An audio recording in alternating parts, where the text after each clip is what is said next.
அல்லேலூயா. சந்தோஷமாக இருக்கிறவங்க அல்லேலூயா. கர்த்தர் உங்களோட கூட பேச ஆவலாக இருக்கிறார். கேட்க எத்தனை பேர் ஆவலாக இருக்கிறீங்க? ஆமென். கர்த்தர் நல்லவர். கர்த்தருடைய வார்த்தையை எதிர்பாருங்க. கர்த்தர் உங்களோடு கூட என்ன செய்வார்? பேசுவார். அல்லேலூயா. பேசுகிற ஒருவேளை மனுஷனாக நீங்கள் என்ன பார்த்தீங்கன்னா ஒருவேளை மனுஷிக்கு வார்த்தைகள் நிறைய என்ன செய்யலாம். ஆனால் கர்த்தரினோட கூட பேச போகிறார் என்ற ஒரு எதிர்பார்ப்போடு நீங்கள் இருப்பீர்கள் என்று சொன்னால் உங்களுடைய இருதயத்தின் கேள்விகளுக்கும் உங்களுடைய இருதயத்தில் ஏற்படுகிற காரியங்களுக்கும் கர்த்தர் உங்களோடு செய்வார். வசனத்தை கொண்டு இடைப்படுவார். ஆமென். கர்த்தர் நல்லவர். எடுத்தவர்கள் வாசிக்கலாம். யோவேல் 3ஆம் அதிகாரம் 10ஆம் வசனம். உங்கள் மண்வெட்டிகளை பட்டயங்களாகவும் உங்கள் அரிவாள்களை ஈட்டிகளாகவும் அடியுங்கள். பலவீனனும் தன்னை பலவான் என்று சொல்வானாக. அல்லேலூயா. கடைசி வார்த்தை எல்லாரும் சொல்வோமா? பலவீனனும் தன்னை பலவான் என்று சொல்வானாக. அல்லேலூயா. நீங்கள் எவ்வளவு பலவீனத்தில் இருந்தாலும் உங்கள் வாயிலிருந்து வர வார்த்தை என்ன இருக்கணும்? நான் பலவான். ஆமென். அல்லேலூயா. நீங்கள் சொல்லும்போது அப்படி சொல்லாமல் என்ன நடக்க போகுது இதெல்லாம் அப்படிலாம் செய்யாது, அப்படிலாம் யோசித்தா என்ன செய்யாது? கிரியை நடக்க முடியாது. நம்ம இருதயத்தில் ஆழ ஒரு வார்த்தை இருக்கணும். என்ன பலப்படுத்துகிற கிறிஸ்து என் கூட இருக்கிறதுனால நான் யார்? பலவான். அல்லேலூயா. செய்தியின் தலைப்பு அவர் சொல்வதை மட்டும் செய்யுங்கள். அல்லேலூயா. Do as Jesus says. அவர் என்ன சொல்கிறாரோ அதை மட்டும் என்ன செய்யணும், வேறு எதையும் என்ன செய்யக்கூடாது. அதுக்கு மிஞ்சி நடக்கிறது என்னவா இருக்குமா? பாவத்துக்கு நேராக போயிடும். அவர் சொல்கிறத தவிர்த்து வேறு எதை நாம் முன்பதாக வைத்தாலும் இல்லை நம்முடைய அறிவுக்கு ஏற்றாற்போல் செய்வோமானால் ஆண்டவர் சொல்கிறாரு, சில நேரங்களில் சுயம் வெளிப்படுகிற பொழுதெல்லாம் ஆண்டவருடைய வார்த்தை வெளிப்படும். நான் சொன்னதை விட நீ யோசிக்கிறது பெரிதாக இருக்குமா? இப்போது அநேக முற்பிதாக்களுக்கு அப்படிலாம் என்ன செஞ்சுருக்கிறார்? கேட்டிருக்கிறார். முதல் ராஜா சவுல் ஆரம்பித்து கடைசி ராஜா வரைக்கும் ஆண்டவர் இந்த கேள்வியை கேட்குறார். அவர்கள் 20 ராஜாக்கள் நல்லபடியாக அரசாண்டாலும் கூட அவர்களிடத்திலும் கர்த்தர் இந்த கேள்வி என்ன செய்கிறார்? சில நேரங்களில் நான் சொல்வதை மிஞ்சி என்ன செய்யக்கூடாது. அல்லேலூயா. ஆமாம். ஒரு ராஜா மக்களை ரொம்ப நெருக்கிறான். அவனுடைய காலம் முடிகிறது. அவனுடைய பிள்ளை வரா. இவனாவது நம்மளை என்ன செய்வான் அப்படின்னு நினைக்கும்போது அவன் சொல்கிறான் வார்த்தையில், என் தகப்பன்களை வாதித்தா நான் உங்களை தேள்களால் என்ன செய்வேன்?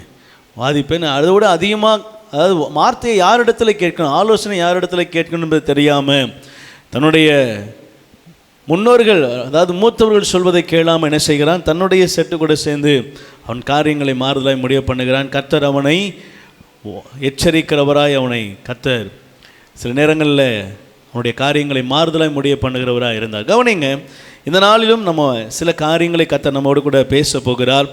நான் என்னுடைய வாழ்க்கையில் கர்த்தர் சொல்வதை மட்டும் செய்ய வேண்டும் என்று சொல்லி கர்த்தர் எதிர்பார்க்கிறார். அல்லேலூயா. ஆமென். எத்தனை பேர் நீங்கள் கர்த்தர் சொல்வதை மாத்திரம் நான் செய்யணும்னு விரும்புகிறீங்க? எல்லோரும் கை தூக்குவீங்க, கண்டிப்பாக தூக்குவீங்க. ஏன்னா எல்லாருமே அது என்ன செய்வோம்? எதிர்பார்ப்போம், அதில் கொஞ்சம் ஆர்வமாக இருப்போம். ஆனால் முடிவுன்னு வரும்பொழுது அங்கே என்ன செய்யறதில்லை. நம்ம இப்போ சொல்லுகிற வார்த்தையின்படி அங்கே கிரியை நடப்பிக்கிறது இல்லை. கர்த்தர் நல்லவர். இங்கே மீண்டும் அந்த வசனத்தை நான் வாசிக்க விரும்புகிறேன். உங்கள் மண்வெட்டிகளை பட்டயங்களாகவும் உங்கள் அரிவாள்களை என்ன செய்யுங்க? ஈட்டிகளாகவும் அடியுங்கள். பலவீனன் எவரும் தன்னை பலவான் என்று சொல்வானாக. அல்லேலூயா. ஆமாம். இப்போ 9ஆம் வசனத்தை பார்த்தீங்கன்னா அங்கே ஒரு யுத்தத்தை என்ன செய்கிறார் நம்ம பார்க்குறோம். இதை புறஜாதிகளுக்கு கூறுங்க, யுத்தங்களுக்கு என்ன செய்யுங்க? ஆயத்தம் பண்ணுங்க, பராக்கிரமசாலிகளை எழுப்புங்க, யுத்தத்துக்கு வீரர்கள் செய்யுங்க. எல்லாரும் சேர்ந்து அவங்க கையில் தான் என்ன இருக்கணும்னு சொல்கிறாராம். எதை செய்யணுமா? மண்வெட்டியை பட்டயமாக செய்யணுமா? அறிவால் ஈட்டியாக செய்யணுமா? போருக்கு போகிறதுக்கு இதுவும் ஆயுதம். மண்வெட்டியும் அருவாளாக செஞ்சால் எவ்வளோ பெருசாக வரும்? எவ்வளோ பெரிய அருவாள் வரும்? மண்வெட்டியே மிஞ்சி போனால் ஒரு 1 அடி 1.5 அடிக்குள்ளே தான் என்ன செய்யுது இருக்குது. அதை அருவாளாக மாற்றணும் அப்படின்னா கூட ஒரு 6 அடி எக்ஸ்ட்ரா வருதுன்னு வச்சுக்கிறோமே. அதை வச்சு ஒரு பெரிய போர் என்ன செய்ய முடியாது, நடத்த முடியாது. இப்போ அடுத்து இன்னொன்று சொல்கிறார், பட்டயத்தை என்ன செய்யணுமா, ஈட்டியாக என்ன செய்யணுமா? ஆமாம், அதனுடைய அது கொஞ்சம் ஈஸி. அறிவால் என்ன செஞ்சிடலாம், ஈட்டியாக மாற்றுறது கொஞ்சம் ஈஸி தான். ஏன்னா குச்சி மாதிரி தானே வரும். ஒரு அருவாள் எவ்வளோ இடம் இருந்துட போகுது. அதனுடைய காரியத்தை ஒரு ஈட்டியாக மாற்றணுன்னா அது மிஞ்சி போனால் ஒரு 2 அடி 2 அடிக்குள்ள என்ன செய்யும், ஒரு ஈட்டியாக இருக்கும். அதனுடைய அளவு ரொம்ப மெலிசாக என்ன செய்யலாம், இருக்கலாம். ஆக்சுவலாக ஈட்டி எப்படி இருக்கணும், உங்களை விட 1.5 மடங்கு அதிகமாக இருக்கணும். ஆமென். அதுதான் அதோடைய அளவு. உங்கள் உயரத்தை விட 1.5 அடி என்ன செய்யணும், அகலமாக இருக்கணும். அதனுடைய அமைப்பு ஒரு கைக்குள்ளே அடங்குற அளவுக்கு அதனுடைய திக்னஸ் இருக்கணும். அப்போ தான் எதிராளியோட போரிடும் பொழுது நம்ம பக்கம் ஆபத்து வராமல் நம்மளை என்ன செய்ய முடியும், தற்காக்க முடியும், யுத்தம் செய்ய முடியும். ஆனால் இவன் கொண்டு போகிற ஆயுதமே எவ்வளோ தான் வரும், 2 அடி 2.5 அடிக்கு மேலே என்ன செய்யாது. ஒரு அருவாள் அதுக்கு மேலே ஈட்டி என்ன செய்ய முடியாது. அப்படியே நீங்கள் ரொம்ப நீட்டாக செஞ்சாலுமே கூட அது தொடப்பு குச்சி மாதிரி தான் என்ன செய்யும். இங்கேருந்து இவ்வளோ தூரம் செஞ்சிங்கனாலும் அதை வச்சு அவன் கையை வச்சே மடக்கி நம்ம மூஞ்சில தூக்கி போட்டு போயிடும். யுத்தத்துக்கு போனோம்னா வாய்ப்பே இல்லை. அதை வச்சு ஒரு யுத்தம் பண்ண முடியாது. 9ஆம் வசனத்தில் அழகாக சொல்லுது, யுத்தத்துக்கு கிளம்புங்கள் தான் வார்த்தை இருக்கிறது. ஒரு போருக்கு கிளம்புற இடத்துல ஒரு காரியத்தை கர்த்தர் சொல்கிறாரு, இதெல்லாம் இதை மாதிரி என்ன செய்யுங்க. அருவாலை பட்டயமாக மாற்றுறது ஈஸி. ஆனால் ஆண்டவர் மம்முட்டியை பட்டயமாக என்ன செய்கிறாரு, ஆண்டவர் சொல்கிற விதத்தில் நீங்கள் யோசித்து பார்த்தீங்கன்னா அது வித்தியாசமாக இருக்குது. அருவாள் வளைஞ்சிருக்குது, அதை நேராக்கி பட்டயமாக்குறது ஈஸி. ஆனால் அதை ஈட்டியாக மாற்ற சொல்கிறாரு. மண்வெட்டி அதை அருவாளாக மாற்றுறது கஷ்டம். அதை என்ன செய்கிறார், நீங்கள் அருவாலை தான் என்ன செய்யணும், அதை அடிக்கணும். ஆண்டவர் சொல்கிறத சொன்னபடி என்ன செய்யணும். ஆண்டவரே இல்லை, ஆண்டவரே இந்த அருவாள் இருக்குல்ல, இதை பட்டயமாக மாற்றுறது ரொம்ப ஈஸியான வேலை. அதை என்ன செஞ்சிடலாம், டக்குன்னு போருக்கு வேறு போக சொல்கிறீங்க, ஈஸியான வேலை என்ன செஞ்சிருவோம், இப்படி மாற்றிக்கிறோம் அப்படின்னு நீங்கள் அவருக்கு ஆலோசனை கொடுப்பீங்க. அப்படின்னா நான் யோசிக்கிறத விட நீ யோசித்துருவியா அப்படின்னு என்ன செய்வார். திருப்பி அவர் ஒரு கேள்வி. இன்றைக்கி நம்முடைய வாழ்க்கையில் நம்ம அப்படி தான் என்ன செய்கிறோம். ஜீவன் தப்ப ஓடிப்போன்னு சொல்கிறாரு. இல்லை ஆண்டவரே, நீர் சொல்லுகிறபடி மலைக்கு ஓடி போக என்னால் வாய்ப்பில்லை. இதான் பக்கத்தில் என்ன செய்யுது, ஒரு ஊர் இருக்கிறது, அந்த ஊருக்கு என்ன செய்கிறேன். நம்ம ஆண்டவருடைய திட்டத்தை புரிந்து கொள்ளாதபடி அநேக நேரங்களிலே அவருடைய திட்டத்தை தள்ளி நம்முடைய திட்டத்தை என்ன செய்கிறோம், மேலே எழும்ப செய்கிறோம். அதனால் சில பாதிப்புகளும் என்ன செய்கிறது வருகிறது. ஆண்டவருடைய வார்த்தைக்கு கீழ்ப்படிங்க, ஆண்டவருடைய வார்த்தையை கவனிங்க. ஆண்டவர் உனக்கு என்ன சொல்லுகிறாரோ அதுதான் என்ன செய்யணும். ஆமென். என்ன சொன்னாலும் சரி, போய் நேராக ஒரு பள்ளம் இருக்குது, நேராக உள்ள குதின்னு சொன்னால் என்ன செஞ்சிடணும். ஆண்டவருடைய சொல்கிறவர் இல்லை, ஆனாலும் அப்படி ஒரு வார்த்தை சொல்லுவாரானால் என்ன செய்யணும். நீர் என்ன சொன்னாலும் என்ன செய்வேன். நீங்கள் எப்படி என்னை நடத்த விரும்புகிறீங்களோ அப்படி நான் என்ன செய்கிறேன், என்னை விட்டு கொடுக்குறேன்னு சொல்லி உங்கள் வாழ்க்கையை நீங்கள் விட்டு கொடுப்பீங்கன்னா ஆண்டவர் சொல்கிறாரு, நான் அந்த சின்ன வேலை தான், நீங்கள் அது ஒரு போருக்கு உகந்த ஆயுதமாக இல்லைன்னா கூட அதை வைத்து ஜெயத்தை கொடுக்க ஒரு வல்லவராக இருக்கிறார். அல்லேலூயா. ஆண்டவரே, இதை வச்சு நான் எப்படி என் வாழ்க்கையை ஓட்டுறது. ஆண்டவர் சொல்கிறார், கையளவு மேகமே ஒரு பெருமழையை கொண்டு வரனா. ஒரு சாதாரண ஒரு விதவை வீட்டில் அவருடைய ஆயுசு நாட்கள் முழுவதும் சாப்பிட்றதுக்கு பஞ்சகாலம் முடிகிற வரைக்கும் ஒரு பிடி மாவை பெருக பண்ண என்னால் கூடுமானா, நான் சொல்கிறேன் இந்த சாதாரண ஆயுதத்தை வைத்து உன்னால் ஒரு போரை ஜெயிக்க முடியும். ஆமென்.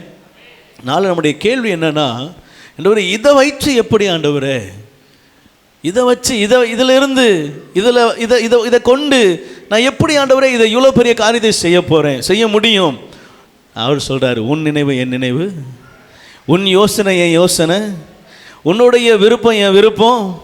நீங்கள் யோசிக்கிறது போல் அவர் யோசிக்கிறது இல்லை. அல்லேலூயா.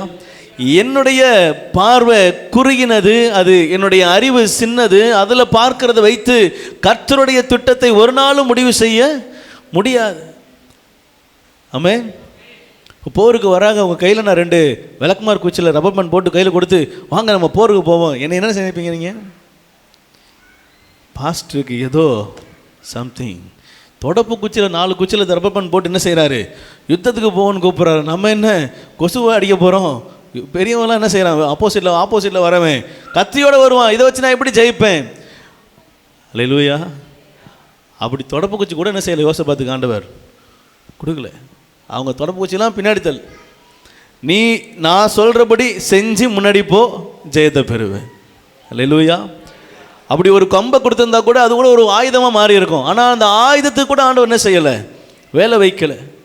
வந்தது முப்படை, ஆனால் ஒரு படை கூட அவனை எதிர்த்து நிற்க முடியலை. ஆண்டவர் சொல்கிறாருங்க, நீங்கள் ஆண்டவர் சொல்கிறத மட்டும் கீழ்ப்படிஞ்சு அவர் வார்த்தைக்கு மட்டும் செவி கொடுப்பீங்கன்னா, நீங்கள் இல்லை இதெல்லாம் வச்சு ஒன்றும் பண்ண முடியாதுன்னு நினைக்கிறீங்கல்ல, அதை வச்சு ஆண்டவர் பராக்கிரமங்களை செய்வார். உங்கள் வாழ்க்கையில் இதை வச்சு என்ன நடக்க முடியும்னு சொல்கிறீங்கல்ல, அதை வச்சு ஆண்டவர் பராக்கிரமங்களை செய்வார். உங்கள் பிள்ளைகளை குறித்து, உங்கள் வேலையை குறித்து, உங்கள் தொழிலை குறித்து, நீங்கள் இருக்கிற வீட்டை குறித்து, நீங்கள் எதை வேணாலும் வச்சுக்கோங்களேன், இதை வச்சு எப்படியா நான் வரப்போகிறேன், இல்லை அது ஆண்டவர் கையில் இருந்து வந்திருக்குமானா அதுதான் உங்களுக்கு ஆசீர்வாதம். அல்லேலூயா. அதுதான் உங்களுக்கு மேன்மையை கொண்டு வரும். ஆமென். பிள்ளைகளை குறித்து நிறைய காரியங்களை வேதம் சொல்லுது. பிள்ளைகள் கர்த்தரால் வரும். அல்லேலூயா. ஒத்துக்கிறீங்களா? பிள்ளைகள் கர்த்தரால் வரும். ஆமாம், பிள்ளைகள் கர்த்தரால் வந்த சுதந்திரம்னா அவங்கள நீங்கள் எதுக்கு அவங்கள இது பண்ணுறீங்க, ப்ளேம் பண்ணுறீங்க? அவங்க யார் கொடுத்த சுதந்திரம்? அவர் கர்த்தர் உங்கள் கையில் கொடுத்துருக்கிறார், அவ்வளவுதான். உங்களை ஒரு கார்டியனாக வச்சிருக்கிறார். அவர் தான் தகப்பன். ஆமென். என்ன எல்லாம் ஒரு மாதிரி பார்க்குறீங்க? என்ன நீங்கள் யார்? நம்ம ஆண்டவர் பிள்ளையை கொடுத்துருக்காருனா பிள்ளையை கர்த்தருக்குள்ளே வளர்க்க சாதாரண கார்டியன் தான், பாதுகாவலர், அவ்வளவுதான். சும்மா அவங்களுக்குள்ளே கூட இருக்கிறதுக்கு வளர்கிற வரைக்கும். சின்னதுலேருந்து உங்கள் வயிற்றில் ஆண்டவர் பிள்ளையை கொடுத்ததுலேருந்து வளர்க்கிறவர் யார்? ஆமென். அந்த பிள்ளை எப்படி இருந்தாலும் கர்த்தருக்கு நன்றி சொல்லுங்க. அந்த பிள்ளை படித்தது படிக்கல அதெல்லாம் ரெண்டாவது, பிள்ளை கர்த்தர் கொடுத்தது. ஆமென். அவனை குறித்து கர்த்தருக்கு ஒரு சித்தம் நிச்சயம் உண்டு, நிச்சயம் உண்டு.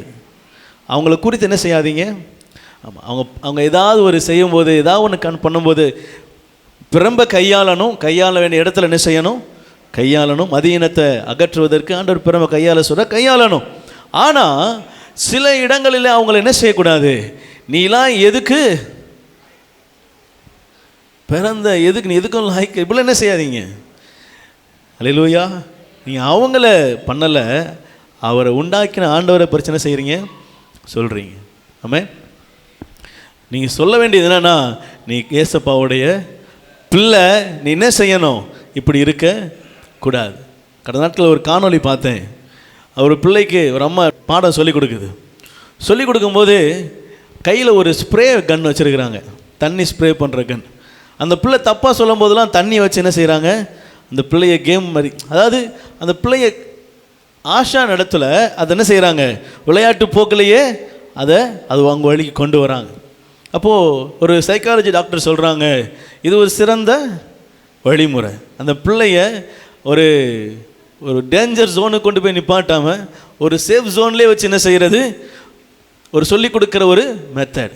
ஆமென். ஆகவே பிள்ளைகளை குறித்து என்ன செய்யாதீங்க நீங்கள். ஆமென். உங்கள் முன்னாடி நிற்கிறேன்னா ஒரு சரியான,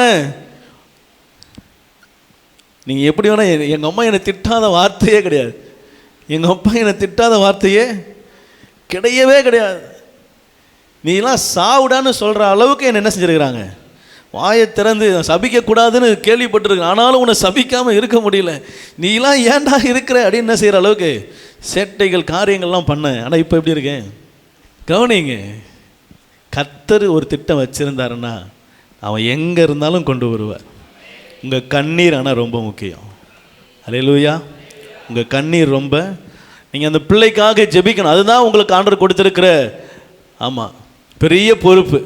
அந்த பிள்ளையை குறித்து உங்களுக்கு கொடுத்த பொறுப்பு என்ன, நீங்கள் அந்த பிள்ளைக்காக ஜெபிக்கணும். ஆண்டவரிடத்தில் அந்த பிள்ளைக்காக என்ன செய்யணும், முறையிடணும். நீங்கள் ஆண்டவரிடத்தில் என்ன செய்யணும், உங்களுடைய எல்லா கான்டாக்டும் ஆண்டவரிடத்தில் இருக்கணும். பிள்ளைங்களை பார்க்கும்போது நீ ஏசப்பாவோட பிள்ளை என்ன செய்யுங்க, இருதயத்தில் போட்டுக்கிட்டே இருங்க. ஒரு நாள் அடைவு வரும் பொழுது அந்த வார்த்தையை அவன் ஆழமாக பதிஞ்சிடும். அந்த வார்த்தை ஆழமாக, நான் ஏசப்பா பிள்ளை, ஏசப்பா பிள்ளை பதிய பதிய பதிய பதிய தீமைக்குள்ளவே அவன் போனாலும் கூட அங்கே அவன் வெளிச்சமா என்ன செய்வான்? அல்லேலூயா. அவன் இருட்டுக்குள்ளேயே இருந்தாலும் அவனை சுற்றி வெளிச்சம் உதிக்கும், அவனுக்குன்னு ஒரு பாதை திறக்கும், அவனுக்குன்னு ஒரு வழியை கர்த்தர் உண்டு பண்ணுவார், அவனை கொண்டு வர்றதுக்குன்னே ஒரு ஆளை ரெடி பண்ணுவார், எப்படியாவது என்ன செய்வார்? கொண்டு வருவார். ஆனால் நீங்கள் நானும் செய்ய வேண்டியது, கர்த்தர் அவனை உங்களுக்கு எதுக்காக கொடுத்தாரோ அதற்காக ஜெபிச்சுக்கிட்டே இருக்கணும். அல்லேலூயா. எனக்கு அவர் சொன்னதை நான் செய்யணும், அவ்வளவுதான். ஆண்டவரே, இந்த பிள்ளையை கொடுத்தீங்க, இந்த பிள்ளைக்காக ஜெபிக்கிறேன். இந்த வேலையை கொடுத்தீங்க, இந்த வேலையில் உமக்கென்று உண்மை உத்தமாக என்ன செய்வேன்? காணப்படுவேன். இந்த வீட்டை கொடுத்தீங்க, இந்த வீட்டில் உண்மை துதிக்கிறதுல என்ன செய்வேன்? தவறாமல் இருப்பேன். என்ன ஆண்டவர் உங்களுக்கு கொடுத்தாரோ அதில் நீங்கள் உண்மையும் உத்தமமாக என்ன செய்யணும்? காணப்படணும். ஆமே. உண்மையுள்ளவன் நம்பி தான் என்ன செஞ்சிருக்கிறார்? ஊழியத்தை மட்டும் இல்லை, குடும்பத்தை, பிள்ளைய, தொழிலை எல்லாம் ஆண்டவர் கொடுக்கறதுக்கு காரணம் ஏன் பிள்ளை இது உண்மையாக என்ன செய்யும்? அந்த இடத்துல இருக்கும். அல்லேலூயா. அதற்காக தான் உங்களுக்கு அந்த தாளந்தும் கிருபையும் ஆசீர்வாதமும் மேன்மையுமே தவிர உங்களுடைய விருப்பத்தை நிறைவேற்றுவதற்காக. அல்லேலூயா. அல்லேலூயா. இப்போ கிறிஸ்துவ வாழ்க்கை அரசியலாக என்ன செய்யுது? ஆண்டவர் கொடுக்குற வரைக்கும் என்ன செய்யறது? உம்மை பாடாமல் யாரை பாடுவே, உம்மை துதிக்காமல் அப்படின்னு பாடுறது. ஒரு காரியத்தை ஆண்டவர் சந்தித்து முடித்த உடனே, எப்போது உன் சந்நிதியில், எப்போ நான் வந்து, ஏன் சர்ச்சைக்கு வர ரொம்ப ஏக்கமாக இருக்கிறாங்களாம். ஏன்? வேலை வந்துருச்சு, அடுத்த காரியம் வந்துருச்சு, எல்லாம் ஆசீர்வாதம் போயிட்டுருக்கு. இப்போ என்ன வந்துருச்சு? டிஸ்டன்ஸ். எப்போது சந்நிதியில். அப்படியா? அதுதாங்க, அதில் தான் நம்ம என்ன செய்கிறோம்? நம்ம விருப்பத்தை கொண்டு வந்துடுறோம். தேடுற வரைக்கும், கிடைக்கிற வரைக்கும் கர்த்தர், கிடைத்த பிற்பாடு எப்போது சந்நிதியில் ஆண்டவர் இப்போதே என் சந்நிதியில் அதை எடுத்து விட்டு வர வைக்கிறேன் அப்படின்னு செஞ்சிருவார். ஒரு பாஸ்டர்கிட்ட ஒரு ஃபேமிலி குடும்பத்தில் இருந்து ஜோம் பண்ணாங்களாம். நான் 5000 ரூபா சம்பளம் வாங்கும்போது எனக்கு ரொம்ப சந்தோஷமாக இருந்தது ஆண்டவர் கொடுக்கறதுல, சபைக்கு வருகிறதுல. இப்போது 5 லட்ச ரூபா என்னுடைய சம்பளமாக மாறிடுச்சு. இப்போது நான் எப்படி அவ்வளோ காசு எப்படி தசமமாக கொடுக்கறது? அதுவும் இல்லாமல் அந்த 5 லட்ச ரூபா சம்பாதிக்கிறதுக்கு என்னால் சரியாக சர்ச்சுக்கு வர முடியல. பாஸ்டர், இது எப்படி நான் இதை மேனேஜ் பண்ணுறது? இதுக்கு போய் பிரதர் கஷ்டப்படுறீங்க, வாங்க நான் ஜெபம் பண்ணோம். ஆண்டவரே, இந்த 5 லட்ச ரூபா வேலையை கட் பண்ணுங்க ஆண்டவரே, 5000 ரூபா வேலையை கொண்டு விடுங்க ஆண்டவரே. இவர் அப்போது தான் சந்தோஷமாக இருந்தாரா? இனி அவர் சந்தோஷமாகவே இருக்கட்டும். அல்லேலூயா. எங்கள் ஜெபத்தை மாற்ற வேண்டும் என்று சொல்லி நாங்கள் விரும்புகிறோம். ஆசீர்வதிங்க, ஆசீர்வதிங்க, ஆசீர்வதிங்கன்னு ஆசீர்வதிக்க வச்சதுக்கப்புறம், ஆண்டவரே ஆளக்கான நாங்கள் உட்காந்து புலம்ப வேண்டியதாக இருக்கு. கர்த்தர் நல்லவர். கவனிங்க, கர்த்தர் சொல்வதை தவிர்த்து நம்ம வேறு எதையாவது நம்முடைய சுயசித்தத்தின்படி செய்வோமானா நம்ம நிறைய இடத்துல பிரச்சனைகள் என்ன செய்ய வேண்டியது இருக்குது. ஆமாம், சில கீழ்நோக்கி செல்கிற சூழ்நிலைகளும் உருவாகிறது. கவனிங்க, அடுத்த வசனத்தை 11ஆம் வசனத்திலிருந்து வாசிக்கலாம். நான் சகல ஜாதிகளே நீங்கள் சுற்றிலும் இருந்து ஏகமாய் வந்து கூடுங்கள். கர்த்தாவே அங்கே உம்முடைய பராக்கிரமசாலிகளை இறங்க பண்ணுவீராக. ஜாதிகள் எழும்பி யோசபாத்தின் பள்ளத்தாக்குக்கு வருவார்களாக. சுற்றிலும் உள்ள ஜாதிகளை நியாயம் தீர்க்க அங்கே நான் என்ன செய்வேன்? வீற்றிருப்பேன். அப்புறம் பயிர் முதிர்ந்தது, அறிவாளை நீட்டி அருங்கள், வந்து இறங்குங்கள். ஆலை நிரம்பி இருக்கிறது, ஆலையின் தொட்டிகள் வழிந்தோடுகிறது. அவர்களுடைய பாதகம் பெரியது. எதனால பெரியது? அவருடைய பாதகம் பெரியது. சரி, நான் அடுத்தடுத்து வரேன், கோவனா வரேன். அடுத்து, நியாயம் தீர்ப்பின் பள்ளத்தாக்கில் என்ன செய்தாங்க ஜனங்கள்? திரளா இருக்கிறார்கள். நியாய தீர்ப்பின் பள்ளத்தாக்கிலே கர்த்தரின் நாள் சமீபமாயிற்று. சூரியனும் சந்திரனும் இருண்டு போகும். நட்சத்திரங்கள் ஒளி மழுங்கும். கர்த்தர் சியோனிலிருந்து கெர்ச்சித்து எருசலேமிலிருந்து அவர் சத்தமிடுகிறார். வானமும் பூமியும் அதிரும். ஆனாலும் கர்த்தர் தமது ஜனத்துக்கு அடைக்கலமும் இஸ்ரவேல் புத்திரருக்கு அரணான கோட்டையுமா என்ன செய்கிறாரா? அல்லேலூயா. கவனிங்க, இப்போ நான் உங்களுக்கு ரெண்டு விதமாக பிரிக்க போகிறேன். இந்த வசனத்தை ரெண்டு விதமாக பிரிக்க போகிறேன். 11ஆம் வசனத்தில் நம்ம மறுபடியும் பார்க்குறோம், சகல ஜனங்களே நீங்கள் எல்லாரும் என்ன செய்யுங்க, சுற்றிலும் இருந்து ஏகமாய் வந்து கூடுங்கள், கர்த்தாவே நீரும் உம்முடைய பராக்கிரமசாலிகளை. ஆமாம், இங்கே ரெண்டு பிரிவாக பிரியுது. ஒன்று கர்த்தருடைய பராக்கிரமசாலிகள், இன்னொன்று யார்? ஆமாம், சுற்றிலும் இருக்கிற ஜாதிகள். அல்லேலூயா. நீங்கள் கவனிச்சிங்கன்னா உங்களுக்கு என்ன செய்யும், நான் சொல்ல வர்றது புரியும், விளங்கும். அல்லேலூயா. ரெண்டு பிரிவாக என்ன செய்யுது, பிரியுது. ஒன்று உலகத்தின் பூர்வமாய் உலக பார்வையிலே உலகத்தோடு கலந்து தன்னுடைய பலத்தை சுயத்தை நம்பி இருக்கிற ஒரு கூட்டம், அந்த திரள் ஜாதிகள். இன்னொன்று கர்த்தருடைய கர்த்தரை சார்ந்து அவன் பார்க்க பராக்கிரமசாலி மாதிரியே இருக்க மாட்டாங்க, ஆனால் கர்த்தரை நம்பி இருக்கிறதுனால அவங்க பராக்கிரமசாலி. அல்லேலூயா. நீங்களும் நானும் பார்க்க பராக்கிரமசாலி மாதிரியா இருக்கும். முட்டி போட்டு ஜபிச்சானுன்னா முதுக காட்டி ஓடிடுவேன், அவன் ஆளாகளும் தெரியாம களவிடாத, நீளம் உயரம் தெரியாம மாட்டிக்கொள்ள. பார்க்கறதுக்கு ஆள் ஏக்க சாப்பையா இருக்க, என்ன செய்யக்கூடாது, முட்டி போட்டு ஜபிச்சா என்ன செய்ய முடியாது, முன்னாடி ஒருவரும். அல்லேலூயா. யூத ராஜ சிங்கம் கம்பீரமா என்ன செய்வார், எனக்கு முன்பதாக நிற்பார், என் முழங்காலுக்கு பதில் கொடுக்க. அல்லேலூயா. கர்த்தர் நல்லவர். கவனிங்க, இங்கே ரெண்டு கூட்டம். ஒன்று சுயத்தை நம்பி உலகத்தை நம்பி உலகபூர்வமாய் தன்னுடைய பாதைகளை நடத்தி செல்கிற சுற்றும் இருக்கிற ஜாதியார்.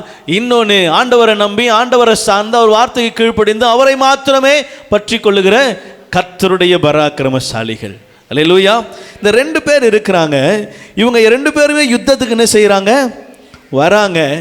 இங்கே அந்த யுத்தத்தில் அந்த உலக ஜாதின்னு சொன்ன பார்த்தீங்களா, அந்த மக்களுக்கு அங்கே நிறைய ஆசீர்வாதங்கள் என்ன செய்யுது, வழங்கப்படுது. என்னென்ன கேட்குறாங்களோ எல்லாம் கிடைக்குது. பழம் முதிர்ந்தது, அறிவாள்களை நீட்டி அறுத்து என்ன செய்தாங்க, வந்து இறங்க ஆள் நிரம்பி இருக்கிறது, ஆலையின் தொட்டிகள் என்ன செய்தான். அல்லேலூயா. உலகத்தில் ஆசீர்வாதம் வருமா? உலகத்தில் ஆசீர்வாதம் வருமா? பரலோகத்தில் இருக்கிறவன்ட்டு அந்த கேள்வி கேட்குறேன்னு நினைக்கிறேன். யாராவது பரலோகத்தில் இருக்கீங்களா? உலகத்தில் தானே இருக்கீங்க. உலகத்தில் தான் நம்ம இருக்கிறோம். உலகத்தில் ஆசீர்வாதம் உண்டா? பிசாசுகிட்ட ஆசீர்வாதம் உண்டா? உண்டு, இருக்கு. ஆண்டவருக்கே ஆசீர்வாதத்தை காட்டினவன் அவன். நம்மளாம் எங்க 2 கட்டி, நான் 2 கிலோ கட்டி தங்க கட்டி வைக்கிறேங்க. 2 கிலோ பெருசு அகலம் எத்தனை லட்சம் இருக்கும்? 2 கட்டிக்கு அவன் அண்ட சராசரிகளையும் காட்டினான ஆண்டவருக்கு. மலை மேலே கூட்டு போய் அண்ட சராசரிகளையும் காட்டி, இவை எல்லாவற்றையும் உமக்கு தருகிறேன், என் காலில் என்ன செய், விழுந்து என்னை பணிந்து கொள்வாயானால் எல்லாம் உனக்கு சொந்தம். அப்பாலப்போ எதை 2 தங்க கட்டிய. அல்லேலூயா. என்ன சொல்கிறான், இது எல்லாவற்றையும் உனக்கு தருவேன், நீ நீ நீ பார்க்குற ஒன்று உனக்கு என்ன செய்ய மாட்டேன், தராமல் விட மாட்டேன். அவன் பொய்யனும், பொய்யுக்கு அவன் வேலை நடக்கிற வரைக்கும் அவன் என்ன வேணா என்ன செய்வான். இதை சாப்பிடும் நாளிலே நீங்கள் தேவ தூதர்களை போல் என்ன செஞ்சிருவீங்க, மாறிவிடுவீர்கள். சிங்காசனத்தில் உங்கள் சிங்காசனத்தை அமைப்பீர்கள், கர்த்தருக்கு மேலாக உயர்வீர்கள். சொல்லும் போது தேன் என்ன செய்யும், ஆமாம், சாப்பிட்டா அடுத்த செகண்டு இலையை தேடி ஓடணும். ஏதாவது என்னை மறைக்க இருக்குமா, ஏதாவது மறைவிடும்.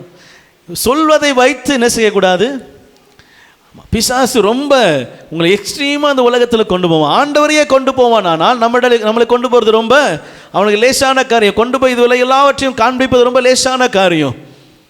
எவ்வளவு உலகத்தை காண்பித்தாலும் என்ன செய்யக்கூடாது, ஒரு கிறிஸ்தவன் என்ன செய்யக்கூடாது, உலகத்தின் மீது அன்று சொல்கிறார். உலகத்தில் அன்பு கூறுறானா அவனுக்கு என்னிடத்துல என்ன இல்லை, பங்கு. உலகத்தை எப்போ வெறுக்கிறீங்களோ, உலகத்தை எப்போ விட்டு ஆண்டவரை முன்பதாக நிறுத்துறீங்களோ அப்போ தான் நம்ம வாழ்க்கையில் ஆசீர்வாதம் என்ற ஒன்று என்ன செய்கிறது. ஆமாம், உயர்வு ஏன் வரல, மேன்மை ஏன் வரல, இந்த காரியம் ஏன் ஜெயமாக மாறலை, இது ஏன் இப்படி நிற்கிது, ஏன் இது தடையாகவே இருக்குது, எல்லாவற்றுக்கும் ஒரே ஆன்சர் தான், கர்த்தரை தேடுங்கள் அப்பொழுது. அல்லேலூயா. இப்போ நீங்கள் ஆண்டவரை முழு மனதோடு முழு இதத்தோடு முழு சிந்தையோடு உங்கள் முழு பலத்தோடு அவர்களை அன்பு கூர்ந்து அவர்கள் தேடுறீங்களோ, ஆண்டவர் சொல்கிறாரு ஆட்டோமேட்டிக்காக பிழைப்பு உண்டாயிரும். அல்லேலூயா. கவனிங்க, இங்கே 2 பேர், ஒன்று உலகத்தான், ஒருத்தன் கிறிஸ்துவை அறிகிற தேவனுடைய பராக்கிரமசாலிகளாக இருக்கிறாங்க. இந்த உலகத்தார்கள் எவ்வளவுதான் உலகத்திலிருந்து ஆயத்தப்படுத்தி ஆலையை நிறைந்து ஓடினாலும், அவள் வாழ்க்கையில் செழிப்பை நிறைந்து ஓடினாலும், பாதகம்தான் என்ன செஞ்சுருக்காங்க, பெருகி இருக்கும். துன்மார்க்கம் தான் அங்கே பெருகி இருக்கும். அநியாயம்தான் அங்கே பெருகி இருக்கும். ஏன்னா அங்கே கர்த்தருடைய சித்தம் இல்லை, இங்கே ஆண்டவருடைய வழிநடத்துதல் இல்லை, இங்கே கர்த்தருக்கு பயப்படுகிற பயம் இல்லை. உலகத்தை தேடுகிறவனுக்கு கர்த்தருடைய பயம் ஒரு நாள் என்ன செய்யாது, ஆமாம், தேடணுன்ற எண்ணமே என்ன செய்யாது. நம்ம ஆண்டவருடைய பிள்ளைகளாக இருக்கிறதுனால ஆண்டவர் சொல்கிறாரு, நீங்கள் என்னுடைய பிள்ளைகளாக இருந்தீங்கன்னா, நீ என்னுடைய ஜனமாக இருந்தீங்கன்னா, 16ஆம் வசனத்தில், ஆனாலும் அவர் தமது ஜனத்துக்கு அடைக்கலமும். ஆமென். இந்த ஆனாலுன்ற வார்த்தையும் இந்த தமதுன்ற வார்த்தையும் ரொம்ப முக்கியம்.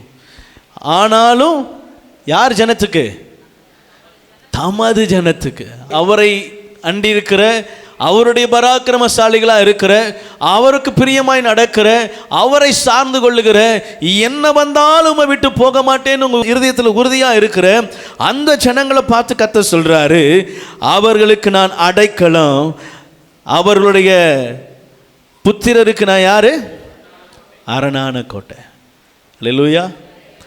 நீங்கள் அவருடைய பிள்ளையாக இருந்தீங்கன்னா உங்கள் பிள்ளையை குறித்து நீங்கள் கவலைப்பட வேண்டிய அவசியமே. அல்லேலூயா. சொல்லுங்க, நான் அவருடைய பிள்ளையாக இருந்தா என் பிள்ளையை குறித்து நான் பயப்பட வேண்டிய அவசியம் இல்லை. அல்லேலூயா. ஆமென். என்ன வந்தாலும் அவர் பார்த்துக்குவார், என்ன நடந்தாலும் அவர் பார்த்துக்குவார். அல்லேலூயா. அவர் செய்ய நினைத்தது ஒன்றும், ஆமாம், யோபு சொல்றார், நீ செய்ய நினைத்தது ஒன்றும் தடைபடாது என்பது என்ன செஞ்சிருக்கிறேன், அறிந்திருக்கிறேன். எல்லாவற்றையும் இழந்தாலும் அவர் சொல்றாரு, நான் நீங்கள் நடக்கிறதா என்ன செய்வீங்க, செய்து முடிப்பீங்க, உங்களுடைய சித்தம் நிறைவேறும், என் வாழ்க்கையில் அது நன்மைக்காக தான் செய்கிறீங்க, அதை நான் அறிந்திருக்கிறேன். அவர் சொல்லி அவர் இருதயத்தை வெளிப்படுத்துகிறவராக இருக்கிறார். இப்போவும் இங்கே ஆண்டவர் சொல்கிறாரு, தன்னை நம்பி இருக்கிற, என்னை நம்பி இருக்கிற என் பிள்ளைகளை நான் காத்து அவர்களுக்கு அடைக்கலமாய், அவர்களுக்கு அரணான கோட்டையாக என்ன செய்வேன், இருப்பேன். ஆண்டவர் எதிர்பார்க்கிறதெல்லாம் ரொம்ப சிம்பிள், என்னை நம்பி இருங்க, என்னை சார்ந்து கொள்ளுங்க, ஆண்டவரை விட்டு ஒரு நாளும் தூர போகாதீங்க. உலகம் உங்களை பின்னோக்கி இழுக்க தான் செய்யும். ஆமென்.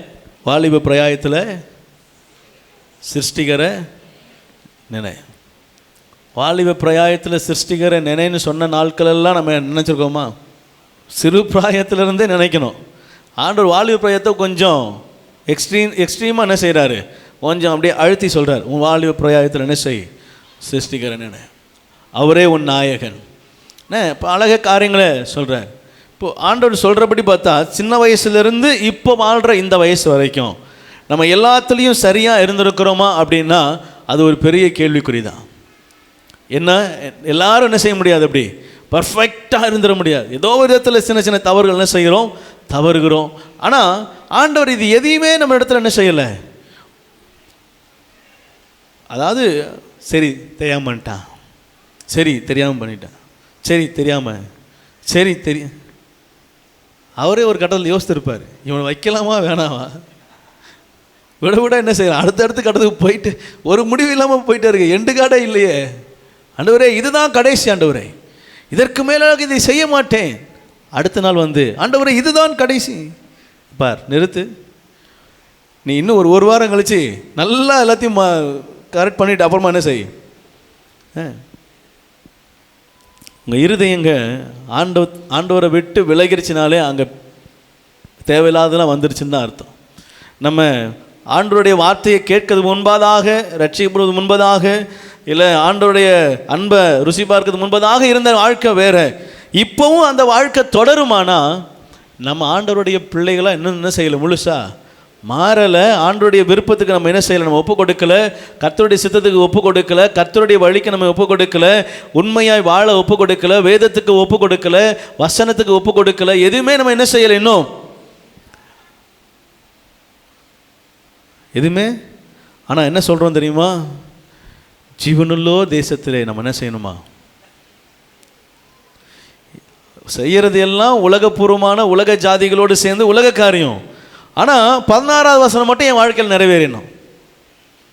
அல்லேலூயா. உங்கள் இருதயங்கள் கர்த்தரை சார்ந்திருப்பதாக. அவர் தான் உங்களுக்கு அரணான கோட்டை, அவர் தான் உங்களுக்கு துருகம், அவர் தான் அடைக்கலம். அவரை தவிர்த்து இந்த உலகத்தில் எவ்வளவு பெரிய ஆசீர்வாதங்களை கொடுத்தாலும் அவருடைய ஆசீர்வாதத்துக்கு அது ஈடாகவே செய்யாது. அந்த ஆசீர்வாதம் நிலையானதும். பிசாசு காட்டும் போதெல்லாம் உலகத்தை என்ன செய்கிறான்? பெருசாக காட்டுறான். ஒருவேளை அவன் சொன்னபடி செய்கிற ஆளாக இருந்தால் கூட பரவாயில்ல, அவன் பொய்யனும் பொய்யுக்கு பிதா.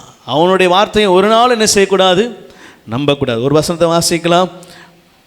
கர்த்தரை பின்பற்றுறதுக்கு கர்த்தர் கொடுக்கிற, கர்த்தர் எதிர்பார்க்கிற காரியம். சங்கீதம் 139 அதிகாரம் 17 வசனம். தேவனே உம்முடைய ஆலோசனைகள் எனக்கு எத்தனை அருமையானது. உம்முடைய ஆலோசனைகள் எனக்கு எத்தனை அருமையானது. அவைகளின் தொகை எவ்வளவு அதிகம். அவைகளின் தொகை.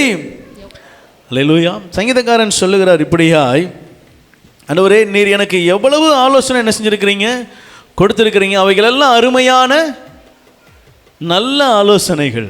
அல்லேலூயா, அல்லேலூயா. ஆண்டவர் கொடுத்த ஆலோசனை நல்ல ஆலோசனை தானே இருக்கும். ஆனால் ஆண்டவர் அதே யோசனை சொல்கிறாரு, தம்பி சாப்பிட்றாத சாகவே சாவாய். இதுவும் ஆலோசனை தான். சாப்பிட்றாதப்பா, அதை சாப்பிட்டேன்னா என்ன செஞ்சிருவேன். இந்த ஆலோசனை நல்ல ஆலோசனையா? இதை சாப்பிடும் நாளிலே நீங்கள் சாகவே சாவதில்லை. இதுவும் ஒரு ஆலோசனை தான், நல்ல ஆலோசனையா? நிறைய நேரங்களில் நமக்கு நன்மையான வார்த்தைகளாக வரும் பொழுது அது நல்ல ஆலோசனையாகவும், ஒருவேளை அது நம்மை கட்டுப்படுத்துகிற வார்த்தையாக இருக்கும்பொழுது அது கெட்ட ஆலோசனையுமா என்ன செய்கிறோம், நினைக்கிறோம். அப்படி தானே? இந்த பசங்களுக்கெல்லாம் அப்படின்ட்டு என்ன செஞ்சிடும், அப்படி போயிடுது. கவனிங்க. நீதிமான் என்னை தயவாய் கொட்டட்டும், அது என் தலைக்கு. என்ன நீதிமான் கொட்டும் போது நான் என்ன செய்யணுமா? அமைதியாக இருக்கணுமா? அதை நான் ஏற்றுக்கொள்ளணுமா? அது என் தலைக்கு எண்ணெய் போல இருக்குமா? அது அபிஷேக தைலத்தை போல இருக்கும். அது என் தலைக்கு ஆசீர்வாதமாக இருக்கும். நீதிமான் சொல்லும் பொழுது, இல்லை பெரியவங்க சொல்லும் பொழுது என்ன செய்யணும்? என்ன சொல்லணும்? கேட்கணும், கீழ்ப்படியணும், அதன்படி நடக்க ஒப்பு கொடுக்கணும். அவங்களுக்கு ஒன்றும் தெரியாது, அது பெருசு, அப்படிலாம் என்ன செய்யக்கூடாது. பெரியவர்கள் அவங்களுடைய பெரியவர்களாக இருந்தால் அவங்க வார்த்தைக்கு என்ன செய்யணும்? ஒருவேளை அவங்க சொல்கிறது தவறாக இருந்தாலும் கூட அதை பேசுகிற விதமும் என்ன செய்கிறது? ஒரு விதமாய் ஞானமாய் என்ன செய்ய வேண்டியது இருக்கும், பேச வேண்டியதாக இருக்கும். கவனிங்க, இங்கே சங்கீதக்காரன் சொல்கிறான், தேவனே உமது ஆலோசனைகள் எவ்வளவு அருமையானவைகள், அவைகள் தொகை மிகவும் அதிகம். அப்படி இந்த வசனத்தை நான் இப்படி யோசிக்கிறேன், அவன் வாழ்க்கை முழுசும் ஆலோசனை கேட்டு தான் என்ன செஞ்சிருக்கிறான், வாழ்க்கையை நடத்தியிருக்கிறார். அதான் அதனுடைய தொகை அதிகம்னு சொல்கிறது. ஒவ்வொரு நாளும் கர்த்தருடைய ஆலோசனை நாடுகிற மனிதன், ஒவ்வொரு நாளும் கர்த்தருடைய ஆலோசனைக்கு காத்திருக்கிற மனிதன் தாவீது. அதனால தான் அவன் சொல்கிறான், எவ்வளவு அருமையான ஆலோசனைகள், அவைகள் தொகை மிகவும் அதிகம். தினந்தோறும் காலைல எந்திக்கிறீங்களா? ஆண்டவரே இன்னைக்கு நான் என்ன செய்யட்டும், ஆண்டவரே நான் இன்னைக்கு என்ன செய்யணும், நீங்கள் எனக்கு என்ன சொல்கிறீங்க, உங்கள் வார்த்தையினால் என்ன பேசுகிறீங்க, நான் எப்படி நடக்கணும், யாரை பார்க்கணும், என்ன செய்யணும், உங்கள் இருதயம் என்ன செய்யணும், இப்படி ஆண்டோட ஆலோசனை கேட்டுச்சுன்னா அவர் அழகாக அருமையாக என்ன செய்வார், ஆலோசனை கொடுப்பார். இதை செய்யாத. ஒருவேளை நீங்கள் ஜெபிச்சுட்டு போனால் கூட அங்கே உங்கள் இருதயத்தோடு இருந்தவர் என்ன செய்வார், பேசுவார். இதை செய்யாத, இங்கே போங்க போவாத. இருதயத்தோடு பேசுகிற நல்ல தகப்பனை நீங்கள் நானும் தெய்வமாய் கொண்டிருக்கிறோம். அல்லேலூயா. யோவான் 4 அதிகாரம் 50 வசனம். இயேசு அவனை நோக்கி நீ போகலாம், உன் குமாரன் பிழைத்திருக்கிறான் என்றார். உன் குமாரன் பிழைத்திருக்கிறான் என்றார். அந்த மனுஷன் இயேசு கிறிஸ்து சொன்ன வார்த்தையை நம்பி என்ன செய்தான், போனான். அவன் போகையில் அவன் ஊழியக்காரன் அவனுக்கு எதிர்கொண்டு வந்து, உம்முடைய குமாரன் பிழைத்திருக்கிறான் என்று அறிவித்தான். அல்லேலூயா. கவனிங்க, இங்கே ஒரே ஒரு கான்செப்ட் தான். தகப்பனிடத்துல ஆண்டவர் சொல்றாரு, நீ போகலாம், உன் பிள்ளை என்ன செஞ்சிருக்கிறான், பிழைத்திருக்கிறான். ஆண்டவரே எப்படி சொல்கிறீங்க, என் பிள்ளை பிழைச்சதையும் நான் பார்க்கல, இப்போ நீங்கள் சொல்கிற வார்த்தை எனக்கு எப்படி நடக்கும்னு எனக்கு தெரியல, நான் எப்படி நம்புவேன்னு என்ன செய்யலை, அவன் யோசிக்கல. ஆண்டவர் சொல்லிட்டாரு, நான் என்ன செய்கிறேன், போகிறேன். அவர் எனக்கு வார்த்தையை அனுப்பிட்டாரு, நான் என்ன செய்கிறேன், அவ்வளவுதான் அவனுடைய விசுவாசம். அதுக்கப்புறம் அவன் கொஞ்சமும் என்ன செய்யலை. அதுக்கு அடுத்த காரியத்தில் ஒருவேளை சுகமாகாமல் இருந்திருந்தா, ஒருவேளை நான் போகிறதுக்குள்ளே இல்லாமல் இருந்திருந்தா, என்ன இப்படி நடந்திருந்தா, இப்படிலாம் என்ன செய்யலை, கேள்விக்குறி அவன் இருதயத்தில் கொஞ்சம் கூட என்ன செய்யலை. ஆண்டவர் சொன்ன வார்த்தையை நம்பி என்ன செய்தான், போனான். அல்லேலூயா. எத்தனை பேர் அவர் வார்த்தையை முழுசாக நம்புறீங்க? ஆமே. ஒரு வாக்குத்தத்தம் ஆண்டவர் கொடுத்தாருன்னா அதை என்ன செய்யணும், அறிக்கை செய்யணும். அதை அறிக்கை செய்யணும். உங்களுக்கு ஆண்டவர் கொடுத்த 1ஆம் தேதி கொடுத்த ஜனவரி மாதம் நீங்கள் எடுத்த வாக்குத்தத்த அட்டை, அந்த வாக்குத்தத்தத்தை என்ன செய்யணும், 2 வாக்குத்தத்தத்தையும் தினந்தோறும் என்ன செய்யணும், அறிக்கை செய்யணும். தினந்தோறும் அறிக்கை செய்யணும், தினந்தோறும் பேசணும், தினந்தோறும் அதை செய்யணும். வசனத்தை எப்படியாவது என்ன செய்யணும், உங்கள் வாக்குத்தத்தத்தை உங்கள் இருதயத்தில் அந்த வருஷம் முழுவதும் நீங்கள் அறிக்கை செய்யணும். அந்த வருஷம் முழுசும் பேசணும். அந்த வார்த்தை உங்கள் நாவில் இருக்கணும். இந்த வருஷம் வாக்குத்தத்தம் என்னென்னு சொன்ன கேட்ட அடுத்த செகண்ட் என்ன செய்யணும், பயங்கரமான காரியங்களை செய்வேன்னு சொல்லியிருக்கிறேன், என் கூட இருந்து அதுவும். அல்லேலூயா. அதனால தான் சொல்கிறார் ஆண்டவர், உங்களை நீங்கள் அற்பமாக நினைக்காதீங்க. ஆண்டவர் உங்களை பார்த்து தான் சொல்கிறாரு, நீங்கள் பராக்கிரமசாலிகள். ஆமே. இங்கே நம்ம வாஸ்தவம் இல்லை, நான் அற்பமான மனுஷன்தான், ஆனால் என்னை கொண்டு ஆண்டவர் அற்புதங்களை செய்வார். என்னை பார்க்கறதுக்கு வேணால் சோதாவாக என்ன செய்யலாம், ரொம்ப சாதாரணமாக இருக்கலாம், ஆனால் என்ன தான் ஆண்டவர் பராக்கிரமசாலியாக வச்சுருக்கிறார். அல்லேலூயா. ஆமாம், அங்கே அடிக்க இரும்ப கொண்டு போகிறவங்களாம் சாதாரணமான மனுஷன்தான், பலவீனமான மனுஷன்தான். ஆண்டவர் சொல்கிறாரு, நீ பலவான். ஆமாம். ஆண்டவர் நம்மளை பார்த்து சொல்கிறார், நீங்கள் பலவான், நீங்கள் அவருடைய சந்ததி, நீங்கள் அவருடைய பராக்கிரமசாலி. அப்படி தானே பைபிள் வேதம் சொல்லுது. ஆண்டவர் அவருடைய பராக்கிரமசாலிகளை என்ன செய்கிறாராம், யுத்தத்துக்கு வரவழைக்கிறார். யார் இதில் ஜெயிக்கிறாங்கன்னு பார்ப்போம். சூரியனும் சந்திரனும் இல்லாமல் இங்கே யார் ஜெயிக்க முடியும்? ஆண்டவர் சொல்கிறார், அவங்க 2 பேரும் இருண்டு போயிடும், நட்சத்திரங்கள் ஒளி மங்கிரும், ஆனாலும் என்னுடைய பிள்ளைகளுக்கு தமது ஜனத்துக்கு ஒரு அடைக்கலமாய் அரணான கோட்டையாக என்ன செய்கிறார். இருட்டுக்குள்ளே போகிறீங்க, ஒரு பெரும் கூட்டம் போகுது, நம்மளும் போகிறோம். நான் சொல்கிறேன், உங்கள் மேலே என் மேலே மட்டும் பாதுகாப்பு வளையம் இருக்கும், இது எல்லாரும் மேலே என்ன செய்யாது. அல்லேலூயா. ஏன்னா தமது ஜனத்தை அவர் பாதுகாக்கிறவராக இருக்கிறார். எல்லாரும் ஒரே இருட்டு தான். இஸ்ரவேல் எகிப்து எங்கும் ஒரே காரிருள் தான். ஆனால் எகிப்துக்கு மட்டும் காரிருள். அங்கே இருக்கிற அதே ஊருக்குள்ளே இருக்கிற அதே ஜனத்துக்குள்ளே இருக்கிற அதே நாட்டுக்குள்ளே இருக்கிற அதே இடத்துல இஸ்ரவேலர்கள் மட்டும் வெளிச்சம் என்ன செய்யுது. அல்லேலூயா. அதுதான் நம்ம ஆண்டவர். உங்களை எங்கே இருந்தாலும் தனியாக கொண்டு வந்து வைப்பார். அல்லேலூயா. நீங்கள் செய்ய வேண்டியது மட்டும்லாம் ஒன்றே ஒன்று தான், நான் உங்களை நம்பி இருப்பேன், உம்மை சார்ந்து கொள்ளுவேன், என்ன வந்தாலும் நம்புவேன். அதுதான் விசுவாசம்.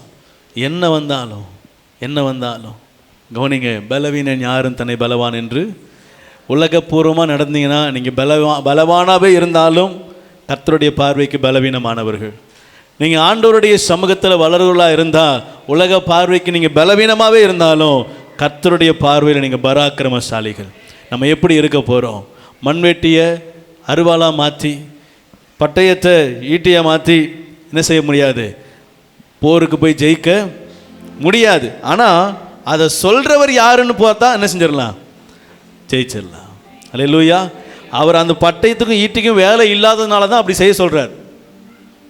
அதை வச்சு நீங்கள் ஜெயிக்க போகிறது இல்லை. அதுக்கு முன்னாடி போய் ஜெயத்தை கொடுக்க போகிறவர் அவர் தான். வெறும் சூரியன் உதிக்கிறத வச்சு ரத்தம் போல எதிரிக்கு காண்பித்து அவங்களுக்குள்ளேயே சாக்கடிக்க வச்சவர் அவர். இவங்க இன்னும் போருக்கு தயாராக கூட இல்லை, காலில் எந்திக்க கூட இல்லை, தூங்கி தான் முழிச்சிருக்கிறாங்க. ஆனால் சூரியன் உதிக்கிறத வைத்து ரத்தம் போல அவங்களை காண்பித்து என்ன செய்கிறார், சூழ்நிலையவே மாற்றி போடுகிறார். நீங்களும் நான் ஆராதிக்கிறவர் சர்வ வல்லவர். அல்லேலூயா.